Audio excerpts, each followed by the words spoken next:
Hoje a gente vai dar uma olhada na situação recente das ações do Banco do Brasil, o BBAS3, né? Chamou bastante atenção essa queda abaixo dos R$ 20. Saiu ali da casa dos R$ 30 em pouco tempo. Exatamente, uma queda forte. E a ideia aqui é a gente entender um pouco os motivos por trás disso. Vamos falar das perspectivas para o balanço agora do segundo trimestre, ver se esse preço atual da ação está atrativo, se pode cair mais. Isso. E também o retorno esperado, né? Os proventos futuros como ficam. Vamos abordar os desafios. Eu sei que tem a questão do agronegócio, né? E essa história de judicialização. Sim, tem esses pontos. Mas também tem os pontos fortes, como o crédito consignado, por exemplo, e vamos ver o que os números históricos e as projeções indicam sobre o valor do banco e o potencial de retorno, né? Certo. Vamos organizar então essas informações. Ah, e antes da gente começar, já clique em curtir aí no vídeo e confere se a inscrição no canal está ativa. Bom, um ponto que parece central nessa discussão toda é o agronegócio. Representa aí, acho que 1/3 da carteira de crédito do banco, né? É bastante coisa, 1/3.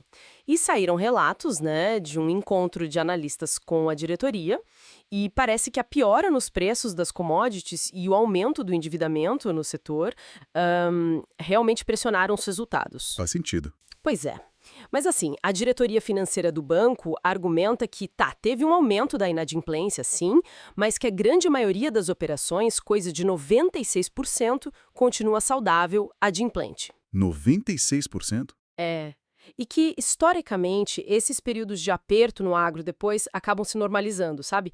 A expectativa lá dentro é que, com a recuperação do fluxo de caixa dos produtores, a situação melhore. Entendi. Mas tem outro fator complicando que você mencionou, a tal judicialização predatória, certo? O que é isso exatamente? É, isso foi comentado. Seria uma preocupação com alguns escritórios de advocacia que estariam, digamos, incentivando recuperações judiciais, talvez de forma um pouco oportunista. Hum, E isso, na prática, dificulta para o banco executar as garantias que foram dadas nos empréstimos, né? complica a vida do banco. Complica. E como resposta, o Banco do Brasil parece que planeja exigir garantias mais robustas, tipo alienação fiduciária, nas novas concessões de crédito, tentando se proteger mais para frente. Certo. Falando agora da cotação, abaixo de R$ 20, como a gente falou, já caiu mais de 30% desde aquele pico recente perto dos 30. Olhando o histórico, o Banco do Brasil já teve quedas bem fortes, né? Até de 40%, 60% em outras épocas.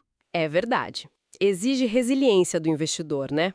Mas vamos aos números atuais. O valor patrimonial por ação, o VPA, hoje está em R$ 30,59. 30,59. Isso. Aí, se a gente divide o preço atual por esse valor, dá o indicador preço sobre valor patrimonial, o PVP. E ele está em torno de 0,65. 0,65. E o que isso significa historicamente? Olha, para dar um contexto, na crise lá de 2015 e 2016, esse PVP chegou a bater 0,5. Nossa, 0,5. Então, assim, se um cenário extremo desses repetisse, a ação poderia ir para quanto? R$ 15,30. Matematicamente, sim, seria mais uns 20% de queda a partir de agora. Se a gente pensar num PVP entre 0,55 e 0,6, daria algo entre 17 e 18 reais por ação. Entendi. O interessante é que esse PVP atual de 0,65 já é baixo, historicamente falando. Tem estudos que mostram que ele ficou nesse nível ou abaixo em menos de 14% dos pregões desde 2010. E abaixo de 0,6 é ainda mais raro. Sugere que o mercado já está colocando bastante coisa ruim no preço, né? Exato, parece que o pessimismo está bem precificado. E tem outro ponto. Esse valor patrimonial de R$ 30,59, ele não é estático, né? Não, ele tende a crescer, certo? Conforme o banco lucre e reinveste. Exatamente. As projeções de mercado indicam que esse VPA pode chegar perto de R$ 40 até 2027. Então, se lá na frente o banco voltar a ser negociado, por exemplo, a um PVP de 1, Preço igual ao valor patrimonial? isso, aí o potencial de valorização seria bem significativo. Claro, dependendo da melhora nos resultados e do humor do mercado. Ok, e considerando o preço atual e as projeções de lucro, qual seria o retorno que está embutido aí? Bom, usando uma estimativa de lucro para o ano de uns 25 bilhões de reais e um payout que é a fatia do lucro distribuída, né?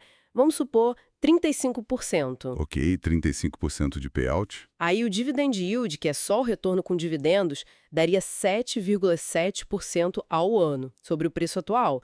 Mas não é só isso, né? Tem o crescimento que vem do lucro que o banco reinveste. Que depende da rentabilidade, do ROI. E isso depende do ROI, o retorno sobre patrimônio líquido. Mesmo num cenário mais pessimista, com o ROI de 13%, se a gente somar o yield com esse crescimento, o retorno total nominal projetado seria de 16,1% ao ano. 16,1 nominal. Se a gente tirar a inflação, vamos pensar num IPCA de, sei lá, 6%. Daria um retorno real de uns 9,5%, 10% ao ano. Por aí, algo como IPCA mais 9,5%. É um retorno interessante, né? Se comparar com alguns títulos do Tesouro IPCA. Sim, bem interessante. Em cenários um pouco melhores, com ROI de 15% até 17%, esse retorno projetado seria ainda maior. IPCA mais 10,7%, IPCA mais 12%. Mas tem um ponto importante aí, né? O ROI do banco não é sempre o mesmo. O mercado parece esperar um 2025 mais fraco, com recuperação só a partir de 2026. Mas é aquilo, né? Olhando para trás, períodos de ROI baixo, como 2016, 2020, acabaram sendo bons momentos para quem acumulou pensando no longo prazo. Entendi. E para o curto prazo, como ficam os dividendos? O balanço do segundo trimestre sai quando mesmo? 13 de agosto. O ROI esperado está entre 10% e 13%, bem abaixo dos 20% que a gente viu recentemente. Bem abaixo mesmo. E aí existe um risco, né?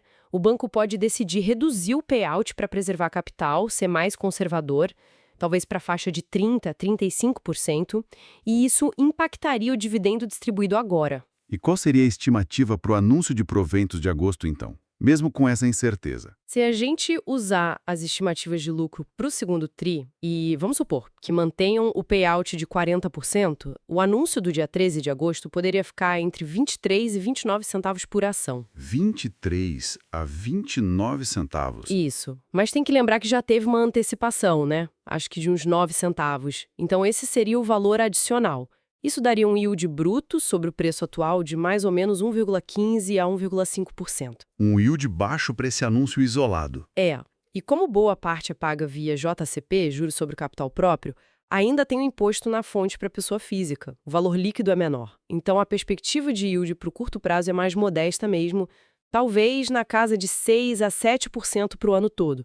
Tem pagamentos previstos para setembro e dezembro ainda. Certo.